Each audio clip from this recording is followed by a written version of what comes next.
اچھا جی، اشہدو ان لا الہ الا اللہ وحدہ لا شریک لہ واشہدو ان محمدًا عبدہ ورسولہ۔ السلام علیکم ورحمۃ اللہ وبرکاتہ۔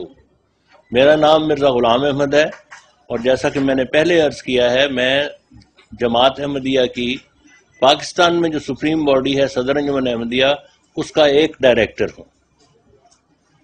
اس جو کل کا جو واقعہ ہوا ہے، اس سلسلے میں ایک آپ کو پریس ریلیز میں اس کانفرنس کے بعد پیش کروں گا آپ کی خدمت میں، جو ہمارے ہیڈ آف دی موومنٹ نے جو لندن میں ہیں اس وقت، انہوں نے جاری کی ہے۔ ہماری طرف سے بھی وہی آپ کو پیش ہے۔ اس کے ساتھ میں ان شہداء کی لسٹ آپ کی خدمت میں پیش کروں گا جو اس دونوں جگہ بیت النور ماڈل ٹاؤن اور دارالذکر میں شہید ہوئے ہیں۔ ان شہید ہونے والوں میں ہمارے شیخ منیر احمد صاحب جو ہمارے امیر تھے، وہ بھی شہید ہوئے ہیں۔ اسی طرح ماڈل ٹاؤن میں شہید ہونے والوں میں جنرل ناصر احمد صاحب جو پاکستان فوج کے ریٹائرڈ جنرل تھے، وہ بھی شہید ہوئے ہیں۔ اسی طرح اور بھی بہت سے دوست تھے جو دنیاوی لحاظ سے بھی دنیا کے عام کاموں میں بھی بڑے معروف تھے۔ اس پریس کانفرنس کے ضمن میں جو میں عرض کرنا چاہتا ہوں وہ یہ ہے کہ 2 دن سے آپ کے نمائندے یہاں تشریف لا رہے ہیں اور ہماری پریس کانفرنس ہو رہی ہے۔ یہ کسی نے کھینچے ہیں، لیکن افسوس کی بات یہ ہے کہ جو اس کی کوریج ہونی چاہیے تھی ٹی وی پہ، چینلز پہ، وہ نہیں آئی۔ یہاں سے کھینچ کے چلے جاتے ہیں۔ مجھے اب نہیں پتا کہ اس کا بھی حشر کیا ہوتا ہے۔ آپ اس کو نشر کریں گے چینلز پہ یا نہیں نشر کریں گے، یہ میں کچھ نہیں کہہ سکتا۔ لیکن اس کے باوجود میں ساری بات اس لیے عرض کرنا چاہتا ہوں کہ ابھی ہمارے ساتھ کچھ پولیس کے دوست بیٹھے تھے، وہ مجھے کہنے لگے کہ مرزا صاحب قصور آپ کا بھی ہے کہ آپ بند سوسائٹی ہو گئی ہے آپ کی کمیونٹی جو ہے، اور اس کا لوگوں کو پتہ نہیں ہے۔ میں نے ان سے عرض کیا تھا کہ دیکھیں، ہماری بند کمیونٹی نہیں ہے۔ ہمارے ربوہ میں جلسے ہوتے ہیں، مخالفین کے جلسے ہوتے ہیں، ہمارے جو معاندین ہیں، ہمارے خلاف کفر کے فتوے دیتے ہیں، قتل کے فتوے دیتے ہیں، ان کے جلسے باقاعدہ سال میں 2 یا 3 مرتبہ ہوتے ہیں۔ ربوہ میں، لاہور میں ہوتے ہیں، مختلف جگہوں پہ ہوتے ہیں۔ بدقسمتی کی بات یہ ہے کہ ہمیں ایک دفعہ بھی جلسے کی اجازت نہیں دی گئی۔ کل ایک مشیر جو وزیر اعلیٰ کے مشیر تھے پنجاب گورنمنٹ کے، وہ ٹی وی پہ کہہ رہے تھے کہ اجازت تو مانگتے نہیں ہیں۔ صورتحال یہ ہے کہ ہم 84 کے بعد سے 83 میں ہمارا آخری جلسہ سالانہ ہوا ہے، اینول گیدرنگ، جس میں سارے پاکستان سے اور باہر سے بھی دوست آتے تھے۔ اس کے بعد سے ہم 84 سے باقاعدہ طور پہ ہر سال گورنمنٹ کو اجازت کی درخواست دیتے ہیں، کبھی بھی اجازت نہیں دی گئی۔ پھر ہمارے یوتھ کے اجتماع ہوتے تھے، وہ بھی 85 سے وہ بھی بند ہیں۔ خواتین کے اجتماع ہوتے تھے، وہ بھی 85 یا 86 سے بند ہے، ایگزیکٹ فگر مجھے یاد نہیں، 85 یا 6 ہے۔ بزرگ لوگوں کے 40 سے اوپر لوگوں کے اجتماع ہوتے تھے، وہ بھی 85 سے بند ہے۔ بچوں کا اجتماع ہوتا تھا، وہ بھی بند ہے۔ ایک آل پاکستان باسکٹ بال ٹورنامنٹ ہوتا تھا جس میں سارے پاکستان کی ٹیمیں آتی تھی، بڑی بڑی ٹیمیں، ریلویز کی، بردرز کلب، سارے آتے تھے، وہ بھی 85 سے بند ہے۔ گھوڑ دوڑ ٹورنامنٹ ہوتا تھا، سارے پاکستان سے دوست آتے تھے، اس میں جس طرح یہاں گھوڑ دوڑ ٹورنامنٹ اس میں فورٹریس اسٹیڈیم میں ہوتا ہے، اسی طرح وہاں بھی آتے تھے، وہ بھی بند ہو گئے ہیں، بند کر دیے گئے ہیں، ہو نہیں گئے، یعنی ہمیں اجازت نہیں ملتی۔ کبڈی ٹورنامنٹ ہوتا تھا، اینول فنکشن تھا، یہ ربوہ میں ہوتا تھا، کبڈی ٹورنامنٹ ہوتا تھا، وہ بھی 85 84 سے بند ہے۔ اس وقت تمام راستے ہمارے لیے بند ہیں، ہماری بات کسی کو نہیں سنائی دیتی۔ ہمارا جو روزنامہ الفضل ہے، ڈیلی الفضل ہے ہمارا اخبار، اس کو وہ چیزیں لکھنے کی، ہمیں قرآن مجید کی آیات لکھنے کی اجازت نہیں ہے۔ اسی طرح جو باقی، اور اس کے علاوہ پچھلے چند سال پہلے 4-5 سال کے لیے روزنامہ الفضل بند بھی کر دیا گیا۔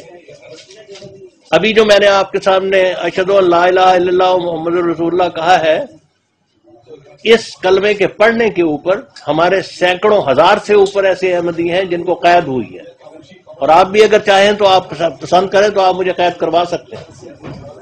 السلام علیکم کہنے پہ بہت سے احمدیوں کو، ان کی فگر مجھے یاد نہیں، 3 سال کی قید ہوئی ہے. اور آپ بھی اگر چاہیں تو باہر جا کے گڑی شاہ تھانے میں رپورٹ درج کرائیں تو وہ مجھے پکڑ کے لے جائیں گے. اس صورتحال میں ہمارے لیے سارے راستے بند ہیں کہ لوگوں کو اپنی بات پہنچا سکیں. ہماری بات جو ہے وہ یہ ہے، ہم مخالفت کی سے نہیں ڈرتے. مخالفت ہر کمیونٹی کی ہوتی ہے. پاکستان میں بھی شیعوں کی بھی ہو رہی ہے، شیعوں کے اوپر بھی ظلم ہوئے ہیں. بات سنیں، ادھر سنیں نا، شیعوں کے اوپر بھی ہو رہے ہیں، دوسری کمیونٹیز کے اوپر بھی ہو رہے ہیں. ہمارے جہاں تک تعلق ہے اس کی وہ دوسروں سے مختلف ہے، اس لیے کہ ہمیں جو پرسیکیوٹ کرتا ہے اس کے پیچھے کانسٹیٹیوشنل امینڈمنٹ ہے.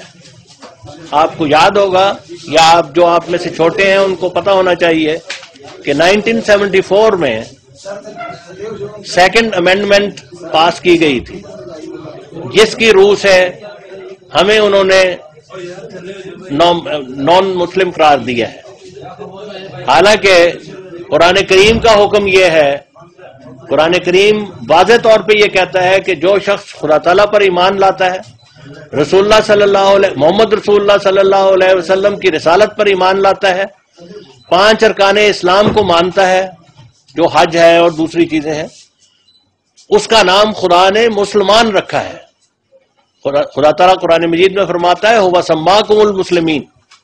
خدا تعالیٰ کے حکم کی واضح خلاف ورزی کرتے ہوئے سن 1974 میں سیکنڈ امینڈمنٹ پاس کی گئی، اور اس کے بعد 1984 میں ہر قسم کے حقوق جو شہری حقوق تھے ہمارے سے لے لیے گئے. ہماری اذانیں بند کی گئیں، ہمارے رسالوں پہ پابندی لگائی گئی، اخبارات پہ پابندی لگائی گئی، ہمارے اجتماعات پہ پابندی لگائی گئی، ہمیں اکٹھا ہونے کی سہولتیں نہیں دی گئیں. جب ہم اکٹھا ہونا چاہتے ہیں کہ سارے پاکستان سے لوگ آئے ربوہ میں، ہمیں بند کر دیا جاتا ہے. لاہور، پنڈی، کراچی، اسلام آباد میں جلسوں کی، میٹنگوں کی اجازت نہیں دی جاتی. اس صورتحال میں یہ صورتحال باقی مائنورٹیز کے ساتھ نہیں ہے.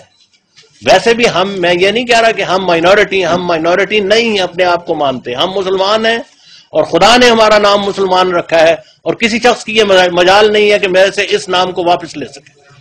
ہم رسول اللہ صلی اللہ علیہ وسلم کے خادم ہیں، اور رسول اللہ صلی اللہ علیہ وسلم کے ساتھ ہمارا تعلق کوئی نہیں توڑ سکتا. میں آپ کو اپنی مثال دے رہا ہوں، ایسی سینکڑوں مثالیں ہیں. میرے پہ 3 سال مقدمہ چلا ہے ٹنڈو آدم میں ربوہ کا رہنے والا ہوں. 3 سال میں پیشیاں جا کے بھگتا رہا ہوں، صرف اس بات کے کہنے پہ کہ میں رسول اللہ صلی اللہ علیہ وسلم کو اپنا نبی مانتا ہوں. 3 سال میں نے پیشیاں بھگتی ہیں، اور پیشیاں اس طرح نہیں ہوتی تھی کہ سال میں 1 ہو گئی، بعض اوقات مہینے میں 4 ہوتی تھی. آپ سوچ سکتے ہیں کتنا فاصلہ ہے فرام ربوہ ٹو ٹنڈو آدم. ایک وقت ایسا آیا کہ میرے جو افسر تھے ربوہ میں، انہوں نے مجھے کہا کہ یہ جو تم یہاں سے جاتے ہو، تم کراچی جا کے بیٹھ جاؤ، وہیں سے جایا کرو، یہ صورتحال بہت مشکل. تو یہ صورتحال ہے جماعت احمدیہ کی. پرابلم یہ ہے، مسئلہ یہ ہے کہ جماعت احمدیہ کے خلاف پرسیکیوشن کو لیجیٹیمائز کیا گیا ہے. جماعت احمدیہ کے خلاف مسلسل ایک مہم سن 1974 سے چل رہی ہے کہ یہ واجب القتل ہے، ان کو قتل کرنا کار ثواب ہے. اس حد تک کہا گیا ہے کہ جو احمدیوں کو قتل کرے گا اس کا رسول اللہ صلی اللہ علیہ وسلم اور امام حسین اور حضرت علی اور امام حسن استقبال کریں گے جنت میں، اور حوریں اس کے حمد کے گیت گاتی ہوئی آئیں. یہ باتیں میرے پاس اس وقت بھی کچھ موجود ہیں جو پمپلٹ ہیں اس قسم کے، لیکن دور جانے کی ضرورت نہیں، دکھانے کی ضرورت نہیں. آپ یہاں سے باہر نکلیں، گڑی شاہوں میں ایسے بینرز لگے ہوئے ہیں جو ہمارے خلاف ہیٹ مہم، نفرت کی مہم چلائی جا رہی ہے. مال روڈ پہ ایسے بینر لگے ہوئے ہیں جہاں نفرت کی مہم چلائی جا رہی ہے. ایون آپ ہائی کورٹ میں تشریف لے جائیں، ہائی کورٹ میں ججز کے کمروں کے باہر ان کی نیم پلیٹس کے نیچے ہمارے خلاف بینرز لگے ہوئے ہیں. یہ صورتحال لاسٹ 1974 سے چل رہی ہے، اور اس ساری نفرت کی مہم کا نتیجہ ہماری شہادتیں ہوتی رہی ہیں. پہلے بھی کبھی مونگ رسول میں 7 آدمی شہید ہوئے، کبھی کراچی میں مسلسل کچھ عرصے کے بعد ایک ایک آدمی احمدی شہید ہو رہا ہے. لاہور میں شہادتیں ہو چکی ہیں. کوئی جگہ ایسی نہیں ہے جہاں شہادتیں نہیں ہوئیں. لیکن اس ساری نفرت کی مہم کا جو گورنمنٹ کی طرف سے 1974 سے چلائی گئی ہے اور پھر جس کو ضیاء گورنمنٹ نے اس کو فالو کیا ہے اور اس کو عروج پہ پہنچایا ہے، اس کا آج یہ نتیجہ ہے کہ 100 سے 95 کے قریب شہادتیں ہوئی ہیں یہاں دونوں جگہ، مال ٹاؤن اور دارالذکر میں. سوال یہ ہے کہ ہمارا جو بھی مذہب ہو اس سے غرض نہیں ہے. سوال یہ ہے کہ ہم پاکستان کے شہری ہیں، ہم پاکستان میں رہتے ہیں، ہم پاکستان کے بنانے والوں میں شامل ہیں، ہم پاکستان کی حفاظت کرنے والوں میں اپنی جانیں دی ہیں. ہمارے کئی جرنیل مرے ہیں، شہید ہوئے ہیں پاکستان انڈیا سے لڑتے ہوئے. ہم نے اپنی زندگیاں پاکستان کی خدمت میں گزار دی ہیں. کیا اس کا نتیجہ